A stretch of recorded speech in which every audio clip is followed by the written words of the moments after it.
अस्सलाम वालेकुम बच्चों। तो क्या हाल है? आप लोग हैं बायो की दुनिया में और हम बात कर रहे थे फोटोसिंथेसिस से रिलेटेड। और फोटोसिंथेसिस से बेसिक कॉन्सेप्ट्स हम लेकर चल रहे थे कि फोटोसिंथेसिस के लिए बेसिक्स क्या चीज़ें ज़रूरी होती हैं। तो कल हमने एक कंसेप्ट जो है वो क्लियर किया था वेन नील हाइपोथेसिस का। आज जो बात हम करने वाले हैं मेन, वो हमारे पास पिगमेंट्स पे है, जिसमें मेन पिगमेंट हमारे पास क्लोरोफिल है। कौन सा है? क्लोरोफिल। इसके अलावा कैरोटीनॉइड्स भी होते हैं, लेकिन मेन जो हमारा कंसर्न रहेगा वो रहेगा क्लोरोफिल पे। ठीक है।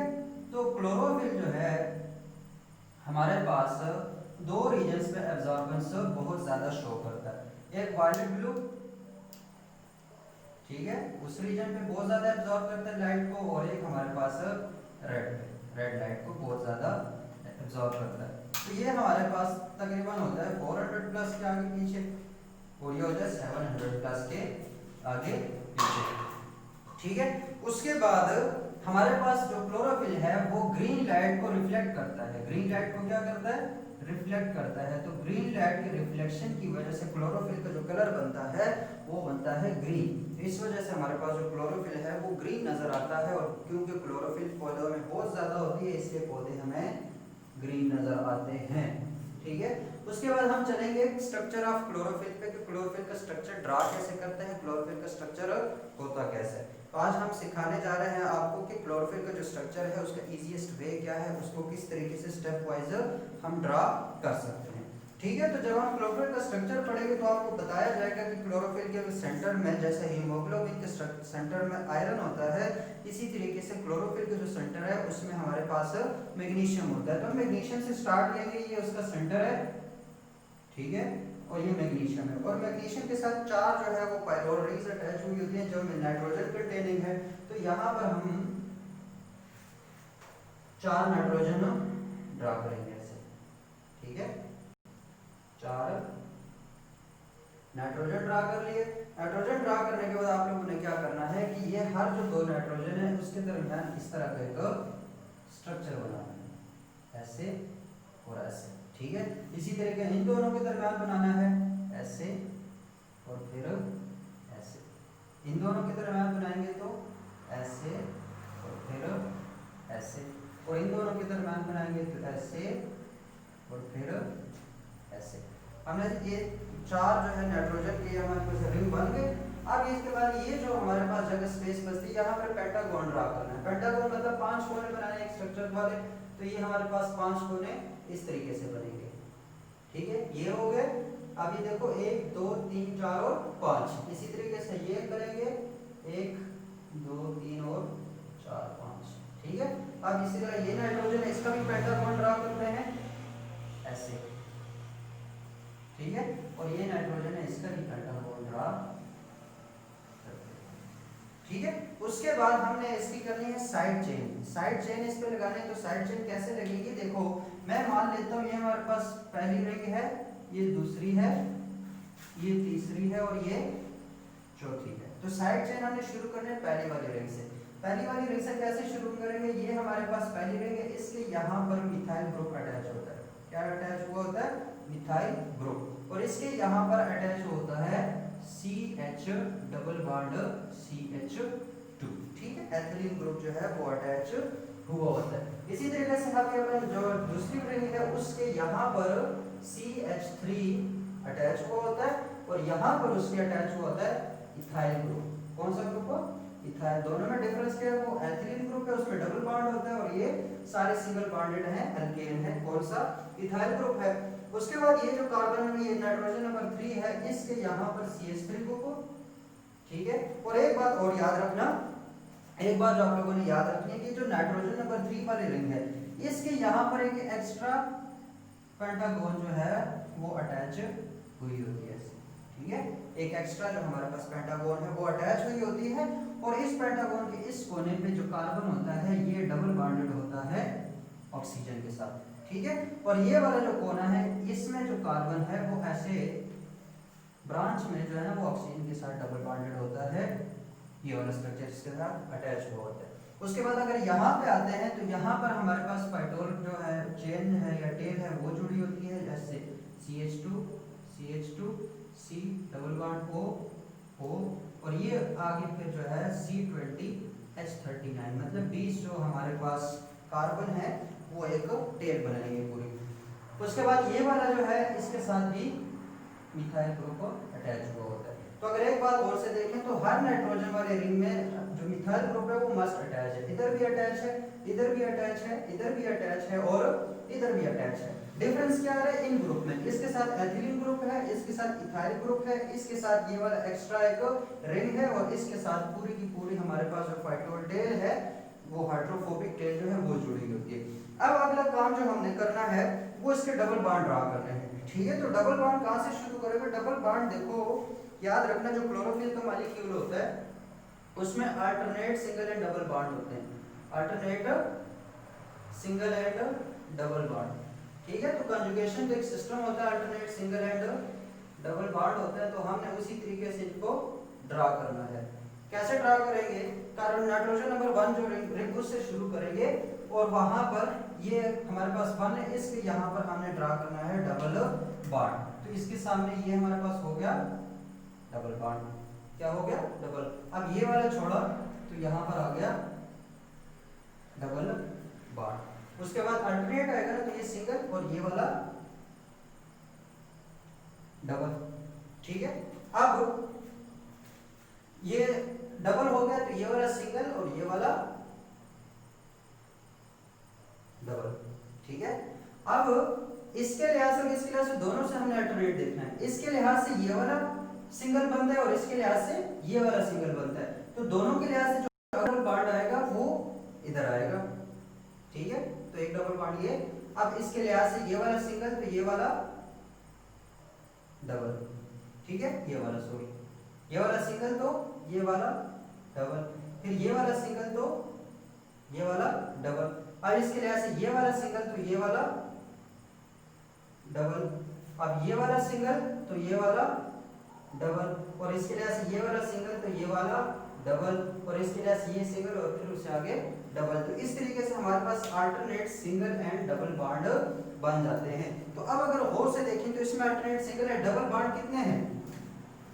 1 2 3 4 5 6 7 8 9 और 10। तो क्लोरोफिल में कितने डबल बॉन्ड्स हैं हमारे पास? 10। जो हमारे पास ये वाली पूरी रिंग है इसको कहते हैं क्लोरीन रिंग। इसको क्या बोलते हैं? क्लोरीन। पायरोल से ये डिराइव्ड है, इस पूरे स्ट्रक्चर को बोलते हैं क्लोरीन, ठीक है। क्या नाम है इसका? क्लोरीन। क्लोरीन और इसके सेंटर में क्या होता है? मैग्नीशियम होता है। और इसके ये वाला जो हमारे पास नाइट्रोजन नंबर 4 वाली रिंग है इसके इस कोने पे होता है CH2 CH2 C double bond O और आगे फिर 20 जो है कार्बन वो इस तरीके से CH2 CH2 की फॉर्म में अटैच होता है, सिवाय एक के वहां पर C डबल बॉन्ड HCH के साथ आता है। तो मतलब ये हमारे पास डायरेक्ट हमारे यहाँ में दरम्यान में जो डबल बॉन्ड आता है। तो अब हमने यहाँ पर क्लोरोफिल का जो स्ट्रक्चर है वो ड्रा कर लिया है। क्लोरोफिल के स्ट्रक्चर को ड्रा करने के लिए हमारे पास क्या मैग्नीशियम को हमने सेंटर में ड्रा किया, चारों तरफ नाइट्रोजन रखे। क्यों? चार जो हमारे पास है पायरोल रिंग्स होती हैं, पोरफायरिन रिंग। इसका एक दूसरा नाम भी है इस पूरे का, इसको कहते हैं पोरफायरिन रिंग। तो उस पोरफायरिन में मैग्नीशियम हमारे पास सेंटर में था और जो चार नाइट्रोजन थे उसको हमने चार साइडों पे रख लिया। उसके बाद सबसे पहले इन जो नाइट्रोजन है इनको आपस में हेक्सागोन से मिला दिया और जो बाकी जगह बनती थी नाइट्रोजन के साथ उसको पेंटागोन से मिला दिया। पेंटागोन से मिलाने के बाद हमने इसके साइड चेन्स को देखे। तो साइड चेन्स में यहाँ पर CH3 हर एक में आएगा। हर जो हमारे पास पाए वो हमारे में ये नाइट्रोजन कंटेनिंग रिंग है उसमें हर एक पे CH3 मस्ट है। इधर भी आएगा, इधर भी आएगा, इधर भी आएगा, इधर भी आएगा। डिफरेंट आएगा यहाँ पे, ठीक है। पहले वाले में CH2 डबल बॉन्ड के साथ, इसके साथ C2H5, इसके साथ C डबल बॉन्ड O और ये जो C double bond O CH3 ये ग्रुप। इस वाले के इसके साथ हमारे पास जो पूरी टेल है वो हमारे पास ये पूरी जो टेल है ये हमारे पास इस ग्रुप पे है और इसके बाद ये वाली जो H3C है ये फिर वापस अपनी जगह पे आ गया। तो अब ये वाली जो टेल है इस टेल को बोलते हैं हाइड्रोफोबिक टेल। हाइड्रोफोबिक टेल मतलब ये पानी में इनसॉल्युबल है लेकिन लिक्विड्स में ये सॉल्युबल होगी और इसका काम क्या होता है, ये एनकवरिंग करवाती है, एम्बेड करवाती है क्लोरोफिल की मॉलिक्यूल को मेम्ब्रेन में। ठीक है, ये मतलब जैसे कील होते हैं, कील की जो टेल होती है वो किसी चीज में एम्बेड होती है और जो उसका सिरा वो नजर आता है। हमारे पास देखो क्लोरोफिल होता कहाँ पर है, थालाकॉइड मेम्ब्रेन में होता है, इसमें होता है थालाकॉइड मेम्ब्रेन में। तो उस थालाकॉइड मेम्ब्रेन में इसकी जो टेल है वो अंदर एम्बेडेड होती है और इसका जो हेड है वो ऐसे बाहर आया हुआ होता है, ये अंदर एम्बेडेड और ये ऐसे बाहर, और इस तरीके से क्लोरोफिल जो है वो उसके अंदर पड़ा हुआ होता है ऐसे। ठीक है, अब इसके अलावा और क्या चीज देखनी है, और हमने इसके देखो फार्मूला अगर बनाना है, एक तो हमें पता चल गया कि क्लोरोफिल में हमारे पास कितने डबल बॉन्ड्स हैं, 10 डबल बॉन्ड्स हैं।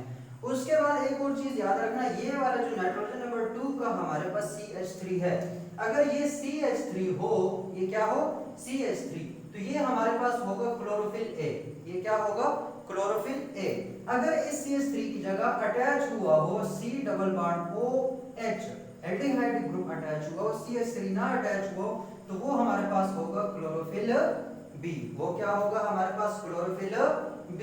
और अगर इसकी जगह हमारे पास C double bond O CH3 attach हो, एक कीटोनिक ग्रुप अटैच हो, तो वो हमारे पास बैक्टीरियो क्लोरोफिल होगा, वो क्या होगा बैक्टीरियो क्लोरोफिल।